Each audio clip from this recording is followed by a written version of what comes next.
नमस्कार, जनप्रभा सुपरफास्ट में आपका स्वागत है। मैं हूं हेमेंद्र सिंह। एक नजर डालते हैं आज की सुर्खियों पर।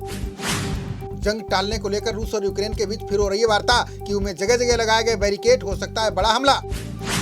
उत्तरी कीव में 3 रिहायशी इलाकों में रूसी सेना की बमबारी। 3 दिन की सैटेलाइट इमेज में दिखी भारी तबाही। यूक्रेन पर रूस के मिसाइल हमले में तेल डिपो में लगी आग। रूसी सेना का काफिला तबाह करने का यूक्रेन ने किया दावा। यूक्रेन के राष्ट्रपति जेलेंस्की ने रूसी सैनिकों को दी चेतावनी, कहा तुम्हारी लाशों से नहीं ढकना चाहते अपनी जमीन। रूसी विदेश मंत्री लावरोव ने परमाणु युद्ध की योजना को किया खारिज, का लड़ाई खत्म करने के लिए बातचीत के लिए तैयार है मॉस्को। रूस से जंग के बीच जर्मनी ने लिया यूक्रेन का साथ देने का फैसला। 2700 हवारोधी मिसाइलें जल्द भेजने का किया ऐलान। किरेन रिजिजू ने यूक्रेन में फंसे नागरिकों को दिया भरोसा, का अंतिम साथी को सुरक्षित निकाल कर ही लेंगे दम। खार्किव में रूस की सेना ने 6 घंटे तक नहीं किया कोई हमला। वहां फंसे भारतीयों को सुरक्षित निकलने का दिया मौका। स्पेस रॉकेट से रूस ने हटाया यूएस, जापान और ब्रिटेन का झंडा। सिर्फ लहरा रहा तिरंगा, नए भारत की दिखी ताकत। यूक्रेन पर हमलों के बाद अंतर्राष्ट्रीय पैरा ओलंपिक समिति का फैसला। शीतकालीन पैरा ओलंपिक में रूस बेलारूस के एथलीटों पर लगाया बैन। विदेश मंत्री एस जयशंकर ने यूक्रेन मुद्दे पर की सांसदों से चर्चा। परामर्श समिति की बैठक में विपक्ष ने भी एकजुटता का दिया संदेश। यूक्रेन में फंसे भारतीयों को बचाने की याचिका सुप्रीम कोर्ट में दायर। शीर्ष अदालत का सुनवाई से इनकार, का सरकार कर रही है काम। यूक्रेन संकट को लेकर क्वाड की अहम वर्चुअल बैठक आज। पीएम मोदी, बाइडेन, मॉरिसन और किस्दा होंगे शामिल। पीएम मोदी ने बजट के बाद आयोजित वेबिनार में लिया हिस्सा, का भारत को विनिर्माण शक्ति के रूप में देख रही है दुनिया। पीएम बोले मेक इन इंडिया अभियान आज भारत की आवश्यकता। उद्योगों को विज्ञापनों में वोकल फॉर लोकल की करनी चाहिए बात। यूपी चुनाव के 6वें चरण की 57 सीटों पर आज हुआ मतदान। छिटपुट घटनाओं के बीच 3 बजे तक करीब 47% हुई वोटिंग। बलिया में भाजपा प्रत्याशी केतकी सिंह की सपा सुभाषपा से झड़प। दोनों पक्षों में हुई धक्का मुक्की। सुरक्षा कर्मियों ने संभाला मोर्चा। पीएम मोदी ने जौनपुर में चुनावी जनसभा को किया संबोधित, का परिवारवादियों की चालाकी को समझ रहे यूपी के लोग। जौनपुर के बाद चंदौली की जनसभा में बोले पीएम मोदी, कहा जिनको असल में जरूरत उन तक पहुंचाई योजनाएं। सीएम योगी ने प्रदेश के सभी वर्गों के लिए काम करने का किया दावा। बोले जनता अभी चूकी तो 5 साल की मेहनत पर फिर जाएगा पानी। अखिलेश यादव की जनसभा में ममता बनर्जी ने किया दावा, का यूपी में खेला होवे, सपा की जीत और भाजपा का खदेड़ा होवे। गुरुग्राम के निकट दिल्ली जयपुर हाईवे पर कैंटर से टकराई कार। भीषण सड़क हादसे में 5 लोगों की गई जान। शिवाजी महाराज पर टिप्पणी को लेकर महाराष्ट्र विधानसभा में हंगामा। शोर शराबे के बीच अधूरा भाषण छोड़ सदन से निकले राज्यपाल। महाराष्ट्र में बगैर ओबीसी आरक्षण के कराएं पंचायत निकाय चुनाव। 27% आरक्षण देने से सुप्रीम कोर्ट ने किया इनकार। केंद्रीय गृह मंत्रालय ने विलेज डिफेंस ग्रुप के गठन को दी मंजूरी। जम्मू कश्मीर में आतंकवाद से लड़ने में मिलेगी मदद। झारखंड में गरीबों और किसानों को मुफ्त बिजली देगी सोरेन सरकार। बजट में शिक्षा, स्वास्थ्य और कृषि पर दिया गया विशेष ध्यान। प्रधानमंत्री मातृ वंदना योजना में सरकार ने किया बड़ा बदलाव। अब दूसरा बच्चा होने पर भी मिलेगा योजना का लाभ।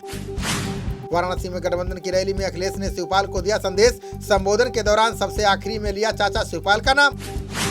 अखिलेश यादव ने मोदी और योगी सरकार पर साधा निशाना। बोले नौकरियां ना देनी पड़े इसलिए देश की संपत्तियों को बेच रही भाजपा। सपा गठबंधन के प्रत्याशी के लिए शिवपाल यादव ने मांगा वोट। बोले जनता के कहने पर ही अखिलेश यादव से मिलाया हाथ। ओम प्रकाश राजभर ने रसला में मतदान करने के बाद किया दावा। बोले विधानसभा चुनाव में अस्तित्व की लड़ाई लड़ रही है भाजपा। राहुल ने युवाओं का वीडियो साझा कर पीएम मोदी पर साधा निशाना। बोले बेरोजगारी और महंगाई जैसे प्रमुख मुद्दों पर प्रधानमंत्री नहीं करते बात। चिदम्बरम ने जर्नल की रिपोर्ट का हवाला देकर किया दावा। बोले भारत में कोरोना से मरने वालों का आधिकारिक आंकड़ा संदिग्ध। दिल्ली हाईकोर्ट ने दिल्ली मेट्रो रेल कारपोरेशन को दी राहत। प्रबंध निदेशक की नियुक्ति प्रक्रिया पर रोक लगाने से किया इनकार। मिजोरम के दक्षिणी जिलों के लिए विकसित होगी जलमार्ग परियोजना। सर्बानंद सोनोवाल बोले विश्व बाजार में पूर्वोत्तर की पहुंच होगी आसान। विश्व वन्य जीव दिवस पर बोले केंद्रीय पर्यावरण मंत्री भूपेंद्र यादव, का लुप्त प्राय प्रजातियों के संरक्षण को भारत प्रतिबद्ध। केंद्र सरकार ने राज्यों और केंद्र शासित प्रदेशों को दिया निर्देश, का राज्य सरकारें सुनिश्चित करें टीकों की ना होने पाए बर्बादी। अमेरिकी संसद में H1 वीजा प्रणाली में सुधार वाला विधेयक पेश। भारत और चीन जैसे देशों के हुनरमंद लोगों के लिए कम होगी नौकरियां। आंध्र प्रदेश में 4 राजधानियां बनाने के प्रस्ताव को लगा झटका। हाईकोर्ट ने अमरावती मास्टर प्लान लागू करने का दिया आदेश। अहमदाबाद में 11 से 13 मार्च को होगी संघ प्रतिनिधि सभा की बैठक। संगठन के विस्तार और RSS के शताब्दी वर्ष पर होगी चर्चा। कोर्ट ने नवाब मलिक की 7 मार्च तक बढ़ाई हिरासत की अवधि। डी गैंग मनी लॉन्ड्रिंग मामले में आज खत्म हो रही थी कस्टडी।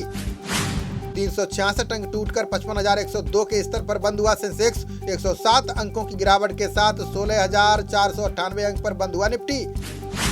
नोएडा हवाई अड्डे के 30 किलोमीटर के दायरे में विकसित होगा ग्रामीण पर्यटन। यमुना विकास प्राधिकरण ने राजस्थान की तरह बनाई योजना।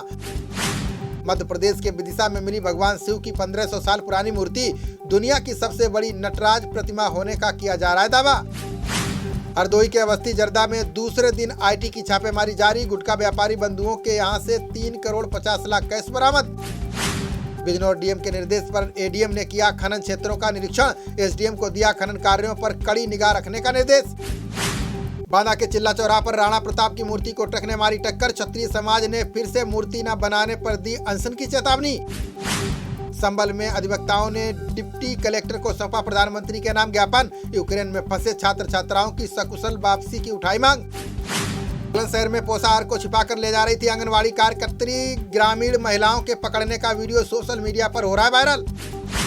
गौतम बुद्ध नगर के बॉटनिकल गार्डन में पुष्प प्रदर्शनी का शुभारंभ। पूर्व केंद्रीय मंत्री डॉक्टर महेश शर्मा ने किया उद्घाटन।